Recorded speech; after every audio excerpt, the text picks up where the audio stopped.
এখন যদি ধানের বাজার 700 থেকে 800 বা 900 টাকার মধ্যে থাকে তাহলে কি কৃষকের কি অবস্থা হতে পারে? কৃষক মরে যাও গা, কৃষক আরো আছে না। কৃষক মরে নিচের যাবে। মধ্যে 1500 টাকা নিচে বাজার থাকতেছেন, কৃষক বাঁচো।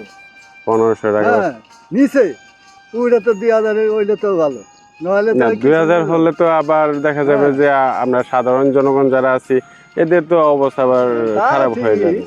এখন এই যে শুনেন, এখন এই 800-900 টাকা ধান দিছে, হুম। হ্যাঁ, কিন্তু এখন যে কামলা এটা করে কামলা নিয়ে গেলে 1050 বা 1100-1200 আবার সাথে খাবার দেওয়া লাগে। খাওয়ার দাও নাকি, এটা খাওয়ার এটা আল্লাহ।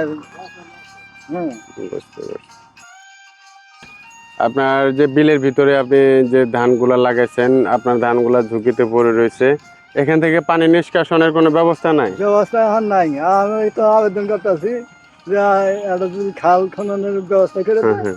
তাহলে আমার একটু আমার এলাকা মানে দোহা এলাকা আমার একটু সুবিধা হবে। খালদার জন্যই আমরা আমরা আরেকটু কথা বলতে চেষ্টা করব। আমার পাশে আরেকজন কৃষক আছে, সে ভাইয়ের সাথে। বলে আপনি কি যেন বলতেছিলেন? আমি বলতেছিলাম অল্প বর্ষাকালে আসার আগে আগেই দেখা যায় কিছু বৃষ্টিপাত হলেই হুম। পানিতে ফসল তলিয়ে যায়। তো এখানে যদি একটা আমাদের মাননীয় সরকারের কাছে, প্রধানমন্ত্রীর কাছে অনুরোধ, তিনি যদি এখানে একটা সুদৃষ্টি দিয়ে আমাদের এই এলাকার যে বিলের জলাবদ্ধতা নিরসনের জন্য একটা খালের ব্যবস্থা করে দেয়, তাহলে আমাদের এই এলাকার বিশাল আকারের এক মাঠ, ফসলি মাঠ পানির জল থেকে উদ্ধার পায়। পাবে।